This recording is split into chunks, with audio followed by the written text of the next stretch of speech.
ईश्वर तू ही अन्नदाता है। किसी राज्य में एक प्रतापी राज्य हुआ करता था। वो राजा रोज सुबह उठकर पूजा पाठ करता और गरीबों को दान देता। अपने इस उदार व्यवहार और दया की भावना की वजह से राजा पूरी जनता में बहुत लोकप्रिय हो गया था। रोज सुबह दरबार खुलते ही राजा के यहाँ गरीब और भिखारियों की लंबी लाइन लग जाती थी। राजा हर इंसान को संतुष्ट करके भेजते थे। किशन और गोपाल नाम के दो गरीब भिखारी रोज राजा के यहाँ दान लेने आते। किशन और गोपाल। राजा जब किशन को दान देता तो किशन राजा की बहुत वाहवाही करता और राजा को दुआएं देता। वही जब राजा गोपाल को दान देता तो वह हर बार एक ही बात बोलता, हे ईश्वर तू बड़ा दयालु है, तूने मुझे इतना सब कुछ दिया। राजा को उसकी बात थोड़ी बुरी लगती। राजा सोचता कि दान मैं देता हूँ और ये गुणगान उस ईश्वर का करता है। एक दिन राजकुमारी का जन्मदिन था। उस दिन राजा ने दिल खोल कर दान दिया।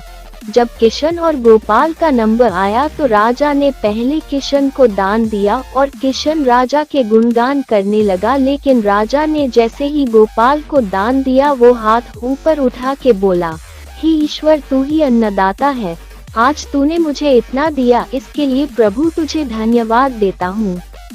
राजा को ये सुनकर बड़ा गुस्सा आया। उसने कहा कि गोपाल, मैं रोज तुम्हें दान देता हूँ, फिर तुम मेरे बजाय ईश्वर का गुणगान क्यों करते हो? गोपाल बोला, राजन देने वाला तो ऊपर बैठा है, वही सबका अन्नदाता है, आपका भी और मेरा भी। ये कहकर गोपाल वहाँ से चला गया। अब राजा ने गोपाल को सबक सिखाने की सोची। अगले दिन जब किशन और गोपाल का नंबर आया तो राजा ने किशन को दान दिया और कहा, किशन मुझे गोपाल से कुछ बात करनी है, इसलिए तुम जाओ और गोपाल को यहीं छोड़ जाओ। और हाँ, आज तुम अपने पुराने रास्ते से मत जाना, आज तुमको राजमहल के किनारे से जाना है जहाँ से सिर्फ मैं गुजरता हूँ। किशन खुशी खुशी दान लेकर चला गया। राजमहल के किनारे का रास्ता बड़ा ही शानदार और खुशबू भरा था। संयोग से राजा ने उस रास्ते में एक चांदी के सिक्कों से भरा घड़ा रखवा दिया था। लेकिन किशन आज अपनी मस्ती में मस्त था। वो सोच रहा था कि राजा की मुझ पर बड़ी कृपा हुई है जो मुझको अपने राजमहल के रास्ते से गुजारा। यहाँ से तो मैं अगर आंख बंद करके भी चलूं तो भी कोई परेशानी नहीं होगी। यही सोचकर किशन आंखें बंद करके रास्ते से गुजर गया। लेकिन उसकी नजर चांदी के सिक्कों से भरे घड़े पर नहीं पड़ी।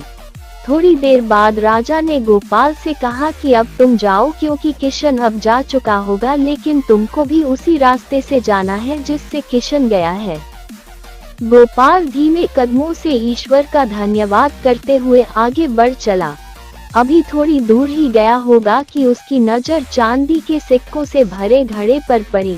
गोपाल घड़ा पाकर बड़ा खुश हुआ। उसने कहा, ईश्वर तेरी मुझ पर बड़ी अनुकंपा है, तूने मुझे इतना धन दिया। और वो घड़ा लेकर घर चला गया। अगले दिन फिर से जब गोपाल और किशन का नंबर आया तो राजा को लगा कि किशन घड़ा ले जा चुका होगा, इसलिए उसने किशन से पूछा, क्यों किशन, कल का रास्ता कैसा रहा? राह में कुछ मिला या नहीं? किशन ने कहा, महाराज रास्ता इतना सुंदर था कि मैं तो आंखें बंद करके घर चला गया, लेकिन कुछ मिला तो नहीं। फिर राजा ने गोपाल से पूछा तो उसने बताया कि राजा कल मुझे चांदी के सिक्कों से भरा एक घड़ा मिला। ईश्वर ने मुझ पे बड़ी कृपा की। राजा किशन से बड़ा गुस्सा हुआ। उसने कहा कि आज मैं तुझे धन नहीं दूंगा बल्कि एक तरबूज दूंगा। किशन बेचारा परेशान तो था, लेकिन कहता भी तो क्या, चुपचाप तरबूज लेकर चल पड़ा। उधर राजा ने गोपाल को रोजाना की तरह कुछ धन दान में दिया। किशन ने सोचा कि इस तरबूज का मैं क्या करूंगा, और यही सोचकर वो अपना तरबूज एक फल वाले को बेच गया। अब जब गोपाल रास्ते से गुजारा उसने सोचा कि घर कुछ खाने को तो है नहीं, क्यों ना बच्चों के लिए एक तरबूज ले लिया जाए। तो गोपाल फल बेचने वाले से वही तरबूज खरीद लाया जिसे किशन बेच गया था। अब जैसे ही घर आकर गोपाल ने उस तरबूज को काटा तो देखा उसके अंदर सोने के सिक्के भरे हुए थे। गोपाल ये देखकर बड़ा प्रसन्न हुआ और ईश्वर का धन्यवाद देते हुए बोला, हे ईश्वर, आज तूने मेरी गरीबी दूर कर दी। तू बड़ा दयालु है, सबका अन्नदाता है। अगले दिन जब राजा दान दे रहा था तो उसने देखा कि केवल अकेला किशन ही आया है, गोपाल नहीं आया।